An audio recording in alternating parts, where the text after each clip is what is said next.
À la une de l'actualité ce soir, la lutte contre l'extrémisme violent dans la bande sahélo-saharienne n'est pas que seulement militaire. Les ministres en charge du culte du G5 Sahel souhaitent associer d'autres actions en discussion à Ouagadougou.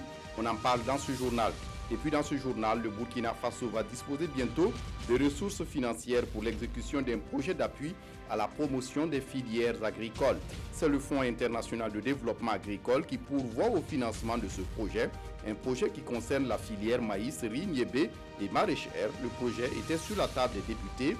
On en parle également dans cette édition et dans cette édition, à l'étranger, une journée historique pour les deux Corées. Les dirigeants des deux pays se sont engagés ce vendredi à travailler en faveur de la dénucléarisation de la péninsule et d'une paix permanente lors d'un sommet tout aussi historique dans la zone démilitarisée.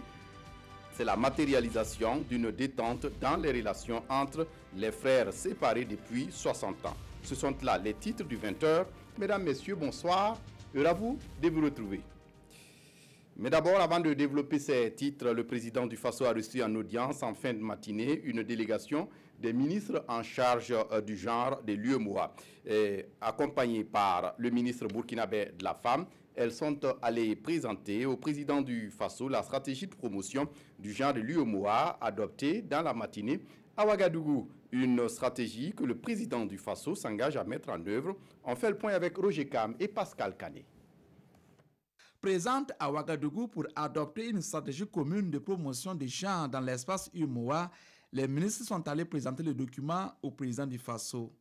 Ces dernières années, des efforts sont faits pour promouvoir la femme dans tous les domaines, mais le constat des ministres de la promotion des genres est qu'il reste beaucoup à faire pour que la femme joue pleinement son rôle dans l'espace UEMOA. Nous avons besoin d'un coup de fouet et nous avons besoin d'être encore plus accompagnés sur ce dossier parce que vous voyez vous-même qu'il y en a, mais c'est timide. Il faut que nous encourageons les femmes dans tous les domaines, que nous puissions élaborer des textes qui puissent protéger les femmes pour ceux qui n'en ont pas, pour ceux qui en ont déjà, vulgariser ces textes, les améliorer pour que les femmes sachent que dans l'espace UEMOA, elles sont protégées et aussi appuyer des initiatives porteuses pour l'entrepreneuriat pour que les femmes aussi aient vraiment accès aux ressources pour l'entrepreneuriat dans l'espace UEMOA. Pour réduire les disparités entre les États, elles ont adopté ce matin une stratégie de promotion du genre applicable dans tous les pays membres de l'UEMOA. Une stratégie qui se décline en deux aspects. Le premier axe, c'est l'amélioration du cadre d'intégration systémique dans l'espace UEMOA. Ils veulent vraiment que les pays intègrent la notion genre dans toute leur politique. Et le deuxième axe qui est d'appuyer chaque pays dans sa stratégie droit, représentation des femmes dans les sphères de décision et autonomisation des femmes. Selon la porte-parole des ministres, le président du Faso les a rassurés de sa disponibilité à œuvrer auprès de ses pairs pour une mise en œuvre diligente de la stratégie commune de l'UEMOA en matière de promotion du genre. Dans l'actualité ce soir, les ministres en charge des affaires culturelles et religieuses des pays membres du G5 Sahel lancent un appel à partir de Ouagadougou pour une plus grande implication des jeunes et des femmes dans la lutte contre la radicalisation. Réunis depuis hier dans la capitale burkinabé, ces autorités politiques veulent contribuer à la lutte contre l'extrémisme violent dans la bande sahélo-saharienne. Au terme des travaux de leur rencontre, elles recommandent surtout la nécessité de contrôler les réseaux de financement du terrorisme dans la sous-région. Et pour ces ministres, dans la lutte contre l'extrémisme violent, tout n'est pas que militaire. Explication avec Jean Zongo et Aboubakar Sagnon. Au-delà de l'action militaire, les pays du G5 Sahel veulent combattre la radicalisation et l'extrémisme violent à la racine. À l'issue de 2 jours de travaux, les ministres en charge des affaires religieuses du G5 Sahel ont formulé des recommandations dans le but de lutter contre le terrorisme. Les ministres réaffirment la nécessité d'intensifier le contrôle des réseaux de financement de la radicalisation. Soulignent l'importance du rôle de l'État dans l'expression des pratiques religieuses s'agissant de la lutte contre la radicalisation et la prévention de l'extrémisme violent dans le respect des règles de la démocratie et de l'état de droit. Appelle les États membres du G5 Sahel à renforcer les structures en charge des affaires religieuses et du culte. Les ministres appellent les pays du G5 Sahel et les partenaires techniques et financiers à soutenir toute action visant l'implication des femmes et des jeunes dans la lutte contre la radicalisation et l'extrémisme violent. Si on regarde les actions qui sont menées dans l'extrémisme et au niveau de la radicalisation, c'est surtout les jeunes qui sont les plus enrôlés. Cela veut dire que l'éducation, la forme d'information de nos jeunes est à revoir. Et la personne la plus indiquée dans la famille pour l'éducation de l'enfant, c'est la femme. Les ministres ont surtout plaidé pour l'ancrage institutionnel de la cellule de prévention de la radicalisation et de la lutte contre l'extrémisme violent au sein du secrétariat permanent du G5 Sahel. Et dans la lutte contre l'insécurité dans le Sahel, il faut bien apporter des solutions et des réponses au sous-développement de la région. Et pour le PNUD, le projet de promotion de la sécurité communautaire est une des réponses. De manière concrète, le projet apporte des moyens de subsistance durable aux jeunes des localités du Sahel et les aide à profiter des opportunités économiques. Le projet s'adresse aux jeunes et aux femmes dans les 3 pays du Liptako-Gourma. Des détails avec Seydouson. 3 pays, à savoir le Mali, le Niger et le Burkina Faso, en ordre de bataille pour le développement de leur espace frontalier commun. Et c'est à travers un projet dénommé Promotion de la sécurité communautaire et de la cohésion sociale dans la région de Liptako-Gourma.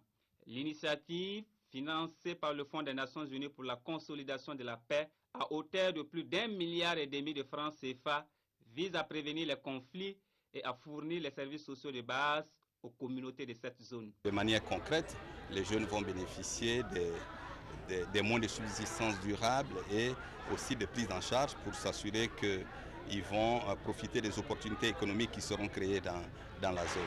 Au-delà, les questions sécuritaires seront adressées par ce projet. C'est extrêmement important que les forces de défense et de sécurité des 3 pays puissent travailler avec les populations pour avoir les informations pertinentes pour mieux aiguillonner leur intervention dans la zone. Il sera aussi question de réduire les problèmes engendrés par la transhumance frontalière par une meilleure gestion des ressources naturelles. Nous avons entendu les bénéficiaires qui ont salué la pertinence, donc nous restons vraiment rassurés. Aussi, le système avec les partenaires va continuer à accompagner les 3 pays. Les représentants des différentes couches sociales bénéficiaires se succèdent avec le même engagement, celui de leur pleine adhésion au projet.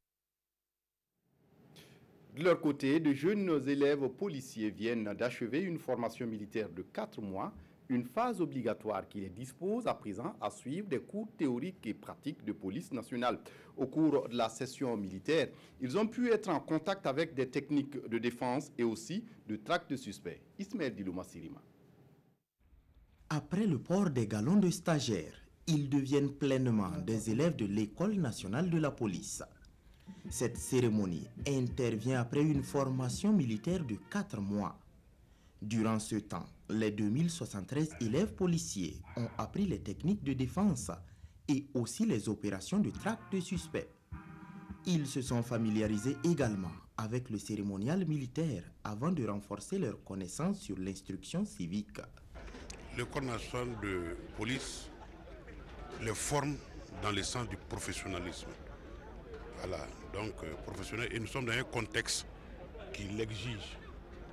Contexte d'état de droit, respect des libertés individuelles, collectives. Cet appel pour plus de professionnalisme est joint à la présentation au drapeau de la 48e promotion de l'École nationale de la police. Après cette phase militaire, le reste de la formation va se dérouler principalement dans les salles de classe. Les élèves vont découvrir la grille des matières, toute la scolarité durant le reste de leur séjour.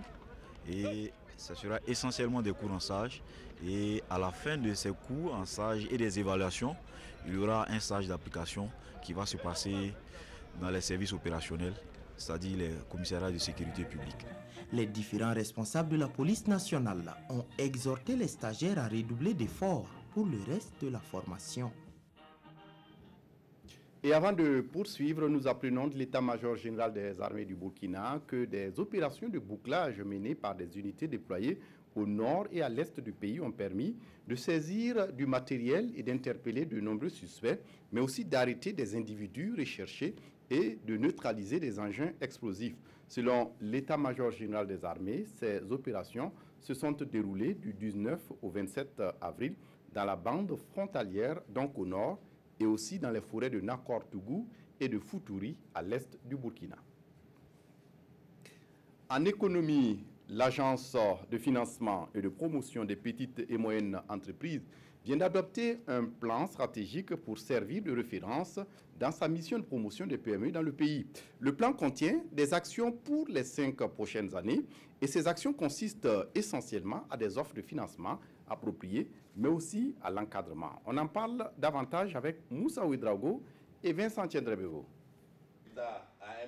L'Agence de financement et de promotion des petites et moyennes entreprises se dote d'un plan stratégique.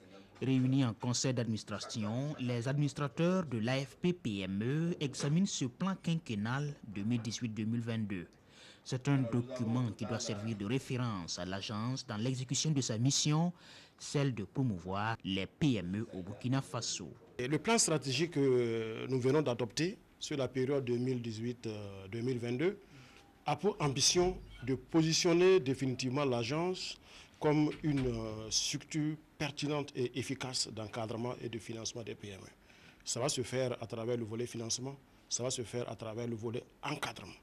Donc nous venons là d'adopter un plan stratégique qui, en tout cas, qui va nous positionner comme une structure, en tout cas performante d'encadrement, afin d'accompagner la mise en œuvre effectivement de la politique du gouvernement dans la promotion du PME. Il y a 3 axes stratégiques, 15 objectifs opérationnels et 12 résultats entendus contenus dans le document.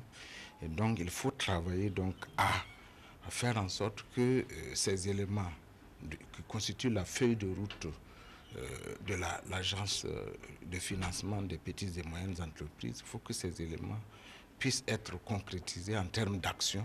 Et à chaque période, nous allons être amenés à évaluer donc, nos activités pour mieux être aux côtés des promoteurs. Le plan stratégique de l'AFP-PME a un coût de 8,9 milliards de francs CFA à mobiliser par la subvention de l'État et sur ses fonds propres.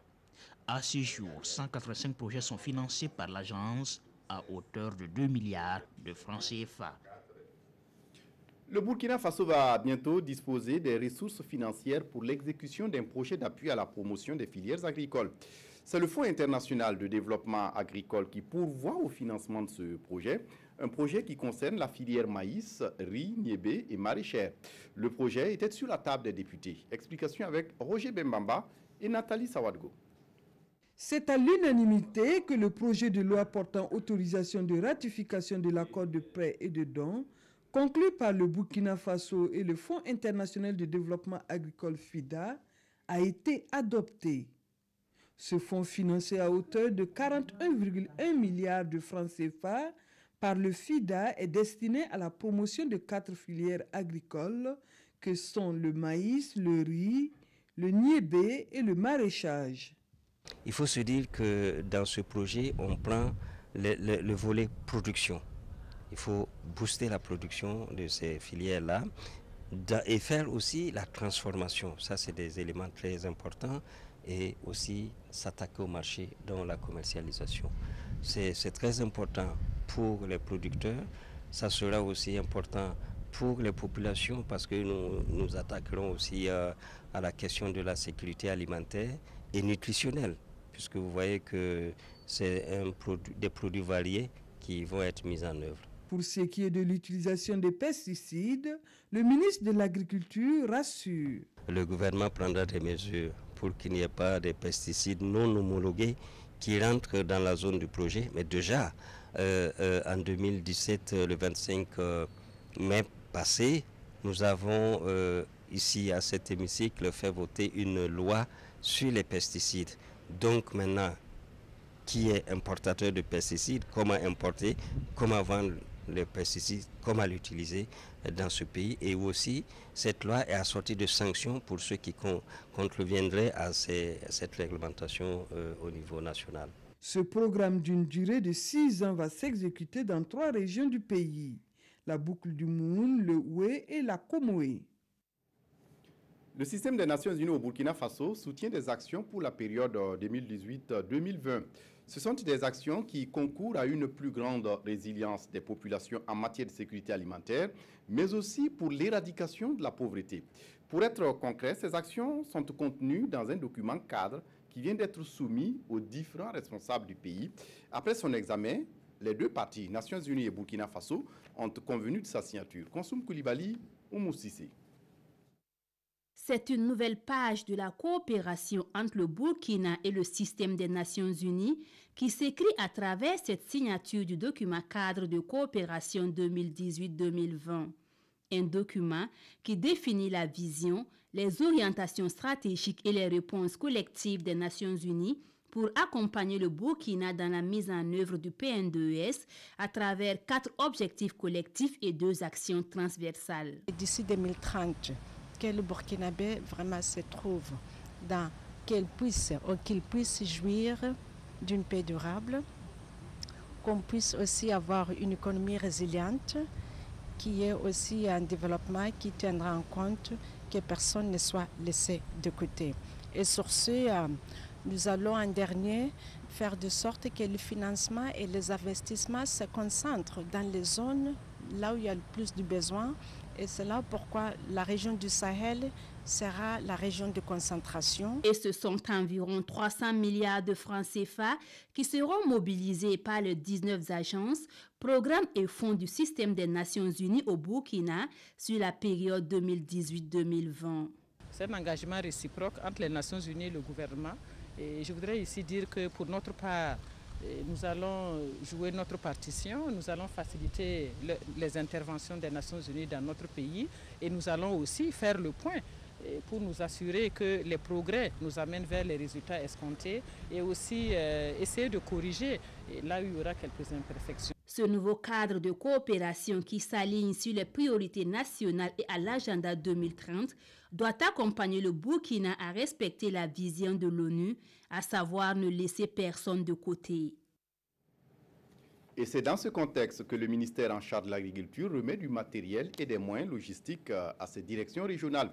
Il s'agit des engrais, des semences, mais aussi des véhicules, des motos et des motoculteurs. La valeur de la dotation est estimée à plus de 16 milliards de francs CFA et provient du budget national. Le témoignage de Jean-Eudes Bayala et de Maxime Zongo. 11 véhicules tout-terrain, 232 motocyclettes, du matériel agricole et bien d'autres équipements, un appui pour booster la production agricole. Pour booster la production agricole, il faut des appuis de ce genre. Vous savez que dans l'axe 3 du PNDS, l'agriculture est au centre justement parce que devant quand même contribuer au développement économique et social de notre pays. D'un coût global estimé à plus de 16 milliards de francs CFA, cette dotation concerne tous les secteurs du monde rural et ce sont donc l'ensemble des directeurs régionaux et des réseaux d'appui conseil qui ont été conviés pour recevoir cet appui.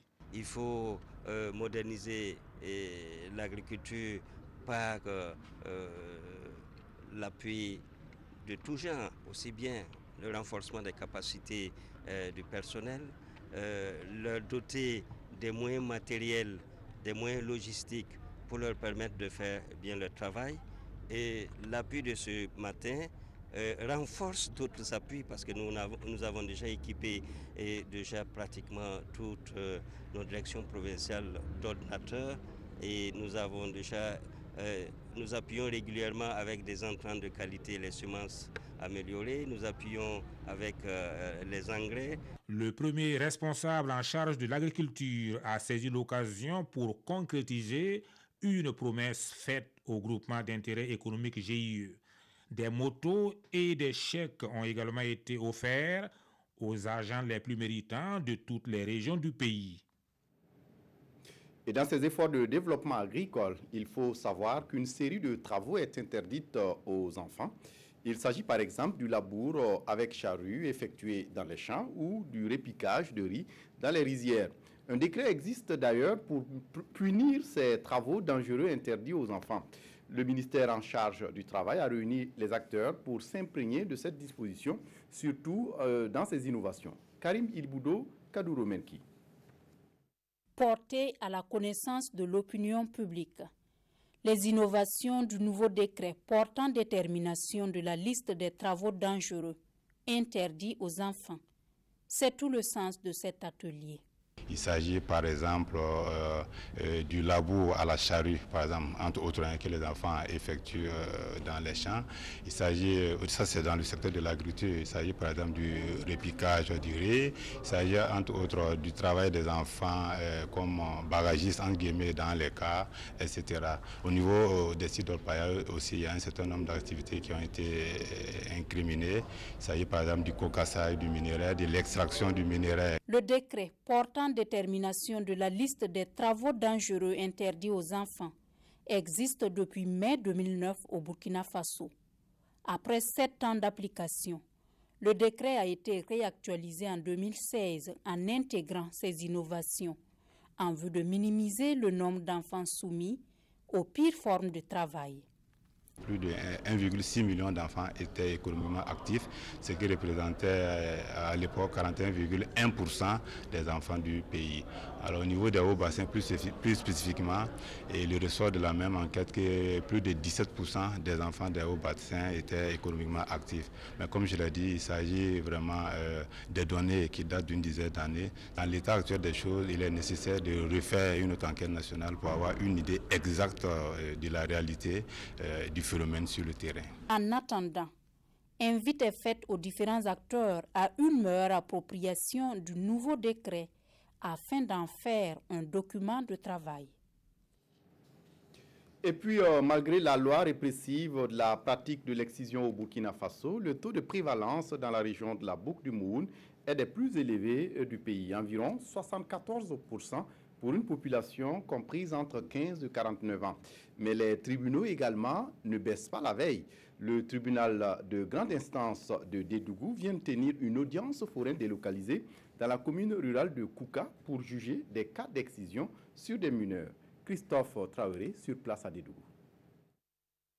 Rapprocher la justice des justiciables et profiter passer des messages d'information et de sensibilisation à leur endroit sur la justice, c'est ce qui vise cette audience foraine délocalisée à Kouka dans les Banwa. 2 dossiers sont inscrits au rôle. Il s'agit pour le premier de dissipation d'héritage à d'autres fins et l'excision pour le second. La question d'héritage est abordée dans le premier dossier et le second dossier concerne une question aussi sociale qui est la pratique de l'excision. Et dans ce dossier, comme vous avez pu le constater, il y a eu 8 personnes au total qui ont été jugées, dont un homme. Il y a eu l'auteur principal de l'infraction et les 7 autres étaient des complices. Dans la région de la boucle du Mouhoun, le taux de prévalence en excision est le plus élevé. 74,1% de prévalence de 15 à 49 ans en 2015 selon l'enquête multisectorielle continue. Ce taux est très élevé et j'interpelle également les élus locaux donc en prenant en compte cette problématique de la pratique de l'excision dans leurs plans communaux de développement. L'exciseuse Awa Sabou et ses complices ont été condamnés chacun à 36 mois de prison assortis de sursis pour avoir excisé 4 fillettes dont l'âge moyen tourne autour de 2 ans. Le Conseil national de lutte contre la pratique de l'excision entend continuer la lutte pour la révision de ce code pénal qui va prendre en compte le durcissement des sanctions plus élevées pour ces cas d'excision à l'avenir. Et puis des femmes du Burkina Faso exposent leur savoir-faire à la Maison du Peuple à Ouagadougou, une exposition qui a ouvert ses portes depuis le 25 avril et court jusqu'au 1er mai. Vous y trouverez des technologies made in Burkina Faso, mais aussi des produits alimentaires. Ismaël Diloma Sirima. L'une des particularités de cette exposition est ce four.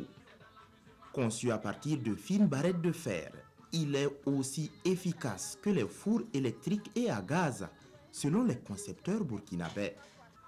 Avec juste 100 francs de charbon de bois, Ce four traditionnel vous fait cuire du poisson en 30 minutes maximum. Comme c'est artisanalement fait, les prix ne sont pas chers. Il y a le petit, comme lui là, qui coûte 15 000 francs, et il y a le gros qu'on donne à 25 000. Voilà. Puisque ça, il faut une semaine, ça prend du temps pour confectionner. Le petit, ça ne prend pas du temps. Bien d'autres produits made in Burkina sont à l'honneur à cette exposition. Il y en a de tous les goûts et de toutes les couleurs. Des pains tissés aux produits alimentaires, en passant par les produits de la vannerie. C'est une multitude de savoirs et de savoir-faire qui est exposée ici, grâce à une vision de la Fédération Femmes et Développement du Burkina. Les femmes africaines, elles savent beaucoup faire, des 10 doigts. Maintenant, ce n'est pas valorisé. Nous profitons de cette exposition-là pour mettre tout ça en valeur. Voilà. Donc, c'est une promotion de l'entrepreneuriat féminin. L'exposition de ces produits fabriqués au Burkina continue jusqu'au 1er mai. Les fins gourmets sont également invités à déguster des mets faits à partir de mongbine et aussi des chenilles venues directement de la province du Houé.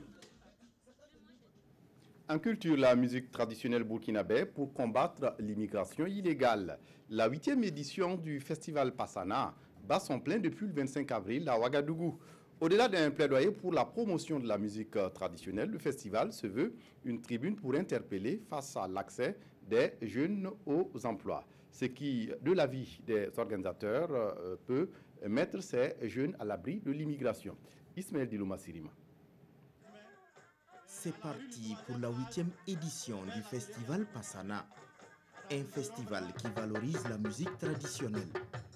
Pendant 6 jours, des prestations d'artistes, des formations et des sensibilisations sur les dangers de l'immigration sont au programme. C'est avec beaucoup de bonheur que beaucoup de jeunes de notre arrondissement vont prendre part aux différents ateliers de sensibilisation sur le thème qui concerne l'immigration illégale. Et je suis en phase totalement avec les organisateurs pour dire que l'Eldorado n'existe nulle part que chez nous. Il suffit d'identifier les potentialités, il suffit de s'y mettre et chacun va y trouver son compte. Il faut apprendre aux gens qu'ils sont eux-mêmes leurs propres employeurs. Au cours de la cérémonie d'ouverture du festival, les présidents d'honneur ont été élevés davantage. Ils ont reçu des trophées pour le travail abattu. Les ateliers de formation en danse traditionnelle, en jeu d'instruments traditionnels, en fabrique d'instruments traditionnels, et aussi l'espace enfant, le village et les conférences débats sur comment rechercher l'emploi. La 8e édition du festival Passana s'ouvre aussi sur la santé. Et pour cette année, plus de 2000 personnes vont bénéficier des consultations en ophtalmologie, ainsi que des dépistages du cancer du sein et du col de l'utérus. Et je le disais en titre, à l'étranger, une journée historique pour les deux Corées. Les dirigeants des deux pays se sont engagés ce vendredi à travailler à la faveur de la dénucléarisation de la péninsule et d'une paix permanente lors d'un sommet tout aussi historique dans la zone démilitarisée. C'est la matérialisation d'une détente dans les relations entre des frères séparés depuis 60 ans. Un face-à-face historique, un moment hautement symbolique, parfaitement orchestré pour débuter ce sommet entre la Corée du Sud et la Corée du Nord. Pour la première fois depuis la fin de la guerre il y a 65 ans, les deux dirigeants Kim Jong-un et Moon Jae-in se sont retrouvés dans la zone démilitarisée sur la ligne de démarcation. Poignée de main et sourire pour ce premier contact officiel. Les deux dirigeants ont ensuite fait quelques pas du côté sud, puis nord-coréen de la ligne frontière en béton, avant de se rendre à pied à la Maison de la Paix dans la partie sud du village de Panmunjom, là même où était signé l'armistice en 1953. L'élaboration d'un traité de paix et la dénucléarisation de la Corée du Nord doivent être abordées. Ce sommet intercoréen devrait servir de base à la réunion entre Donald Trump et Kim Jong-un fin mai début juin. C'est seulement le 3e à un tel niveau diplomatique depuis la fin de la guerre. Le dernier remonte à 2007 et avait suscité de nombreux espoirs quant à la réunification de la péninsule, espoir douché par les velléités nucléaires de Pyongyang. Et puis la revue de presse des quotidiens de ce vendredi, revue de presse signée Abdourahmane Zongo. Le terrorisme dans l'œil du cyclone du G5 Sahel, à Ouagadougou, cette force conjointe mutualise ses forces au niveau des départements en charge des questions religieuses, Objectif, créer ou favoriser la synergie des énergies entre les 5 pays participants afin, relève notre confrère du journal Le Pays, de combattre le mal à la racine. Sortant de la laïcité béate, exige un haut participant à la une de l'Observateur. Pour lui, l'État doit investir le champ religieux pour ne pas le laisser à la merci des incultes. Comme pour dire, renchérit Sidoya, l'urgence du temps commande de revoir le concept de laïcité. Morceau choisi par le quotidien Le Pays, le mal du terrorisme vient de l'esprit de l'homme et c'est dans l'esprit de l'homme qu'il faut le combattre. Au plan national, des propos seraient-ils en train de rattraper leurs auteurs? En tous les cas, où sont passés ceux qui voulaient terroriser les terroristes? Questionnement relayé par l'Observateur au regard de la fermeture dans le Soum de beaucoup d'écoles et du tribunal de grande instance de Djibo. Tandis qu'une certaine opinion, dans les colonnes du journal Le Pays, pense déjà que le Burkina a perdu le Nord. Terminons par un grand élargissement du landerneau politique burkinabé, rapporte le journal L'Observateur. Le Front patriotique pour le renouveau d'Aristide Ouedraogo, les progressistes unis pour le renouveau d'Alexandre Sankara et notre cause commune de Jean-Claude Kaboré sont 3 partis en gestation imminente. Et puis avant de prendre congé de vous, les trophées de la musique moderne au Burkina Faso 2018, c'est tout à l'heure du côté de la salle des banquets de Ouaga 2000 pour récompenser l'excellence dans la musique au Burkina Faso. Qui sera le Koundé d'or 2018? Réponse tout à l'heure dans la salle des banquets. Et en attendant, Maggie Leslie Oka, une des animatrices de la soirée, est en ligne. Maggie, bonsoir et dites-nous, qu'est-ce qui nous attend ce soir au Koundé 2018? Tout à l'heure dans la salle des banquets. Et en attendant, Maggie Leslie Oka est en ligne. Maggie, bonsoir et dites-nous, qu'est-ce qui nous attend ce soir au Koundé 2018? Tout à l'heure dans édition des Koundé, les trophées de la musique au Burkina Faso. La salle a été richement décorée à la hauteur de cette 18e édition. Alors les invités, les convives des Koundé ont commencé à remplir la salle des Palais des Sports de Ouaga 2000. Tout le monde est presque là. Ce sera une soirée en son et en lumière, une soirée féerique. Il y aura bien entendu des prestations d'artistes. Il y aura des remises de trophées, des trophées de Koundé d'honneur, de Koundé d'hommage, et bien entendu les différents Koundé dans les différentes catégories. Et aussi ce soir, nous allons évidemment connaître la personne qui sera déclarée Koundé d'or 2018. Je rappelle qu'ils sont 3 nominés pour le Koundé d'or. Il s'agit de Don Sharp de Batoro, d'Awa Boussim et d'Abibou Savadogo.